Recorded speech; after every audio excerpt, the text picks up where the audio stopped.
समुद्र की गहराइयों में छिपा एक रहस्य, एक खोया हुआ शहर जिसे सदियों से खोजा जा रहा है। एक ऐसा शहर जिसकी कहानी ने इतिहासकारों, खोजकर्ताओं और दार्शनिकों को चौंका दिया है। क्या ये सिर्फ एक काल्पनिक कथा है या फिर इस कहानी में कुछ सच्चाई भी छिपी है? आज हम जानेंगे the lost city of Atlantis के बारे में। प्लेटो प्राचीन ग्रीस के एक महान दार्शनिक थे।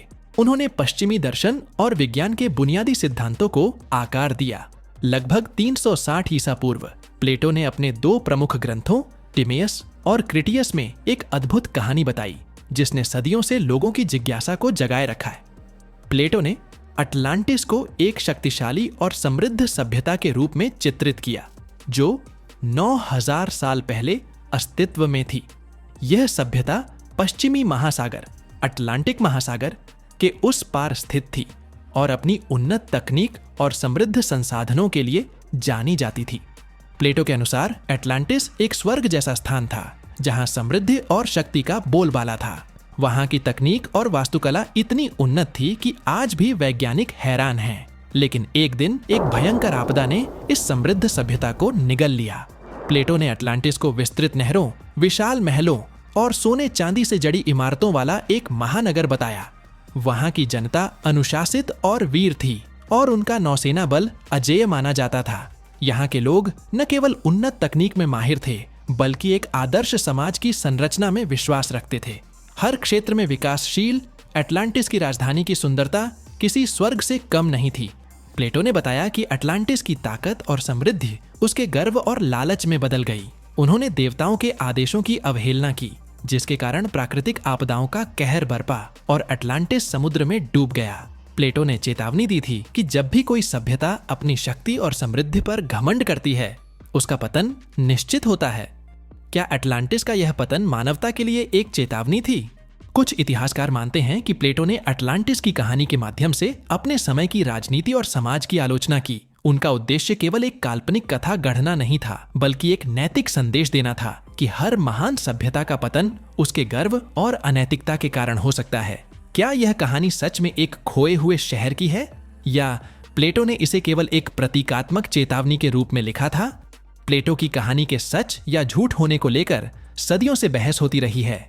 कई लोग इसे सिर्फ एक मिथक मानते हैं जबकि कुछ इतिहासकार और खोजकर्ता इसे खोई हुई वास्तविक सभ्यता के प्रमाण के रूप में देखते हैं।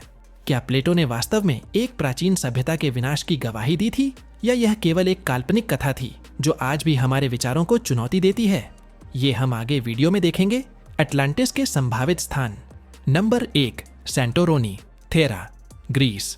सैंटोरिनी, जिसे प्राचीन काल में थेरा के नाम से जाना जाता था, ग्रीस के दक्षिणी हिस्से में स्थित है। यह एक द्वीप है जो लगभग 1600 ईसा पूर्व एक बड़े ज्वालामुखी विस्फोट के कारण बर्बाद हो गया था। कुछ इतिहासकार मानते हैं कि थेरा का विनाश और प्लेटो द्वारा वर्णित अटलांटिस के पतन में समानताएं हैं।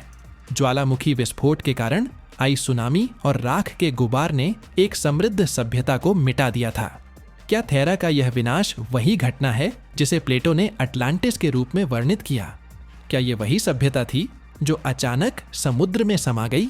नंबर 2, अटलांटिक महासागर और अजोरेस द्वीप समूह। कुछ विद्वानों का मानना है कि अटलांटिस वास्तव में अटलांटिक महासागर के भीतर स्थित था जहां आज अजोरेस द्वीप समूह स्थित है। यह द्वीप समूह अटलांटिक के मध्य में स्थित है और इसके आसपास के पानी में कई रहस्यमयी ढांचों के निशान पाए गए हैं। प्लेटो ने एक विशाल द्वीप का उल्लेख किया था जो हेराक्लेस के स्तंभों, मौजूदा जिब्राल्टर जलमरुमध्य के परे था। अजोरेस द्वीप समूह उस विवरण के अनुरूप हो सकता है। क्या अटलांटिस वास्तव में अटलांटिक महासागर के भीतर स्थित था जहां अब अजोरेस द्वीप समूह का अस्तित्व है? नंबर 3, कैरेबियन और बहामा। बहामा के पास पानी के नीचे कई रहस्यमयी ढांचे और मार्ग पाए गए हैं जिन्हें कुछ लोग अटलांटिस से जोड़ते हैं। बीमिनी रोड नामक एक पानी के नीचे का रास्ता इन सबूतों में से एक है। बीमिनी रोड में एक सीधी रेखा में बड़े पत्थरों की श्रृंखला है जिसे मानव निर्मित माना जाता है। कुछ लोग मानते हैं कि ये अवशेष एक प्राचीन सभ्यता के हैं जो समुद्र में समा गई थी। क्या ये पानी के नीचे के रहस्यमयी ढांचे अटलांटिस की ओर संकेत कर रहे हैं या ये केवल प्रकृति की कारीगरी है? नंबर 4, अटलांटिस का संबंध अंटार्कटिका से। कुछ शोधकर्ताओं का मानना है कि अटलांटिस असल में अंटार्कटिका में स्थित था उनका दावा है कि अंटार्कटिका एक समय में एक गर्म और बसने लायक जगह थी और पृथ्वी के ध्रुवीय शिफ्ट के कारण यह बर्फ के नीचे दब गया। पुराने नक्शे जैसे कि पिरी रीस मैप में अंटार्कटिका का उल्लेख उसकी बर्फ के बिना किया गया है। इससे यह संभावना बनती है कि अंटार्कटिका एक समय में एक समृद्ध भूमि हो सकती थी। क्या अटलांटिस वास्तव में अंटार्कटिका में था और यह पुरानी मानवीय सभ्यता बर्फ की मोटी परतों के नीचे छिपी है? ये रहस्य आज तक साइंटिस्ट इसे अच्छे से ढूंढ नहीं पाए हैं कि अटलांटिस कहाँ पे मौजूद है। आपको क्या लगता है कि अटलांटिस अंटार्कटिका में स्थित है या कहीं और? कमेंट करके जरूर बताएं और चैनल को सब्सक्राइब कर लो। मिलते हैं नेक्स्ट वीडियो में, तब तक लेफ्ट वाली वीडियो क्लिक करके देख लो।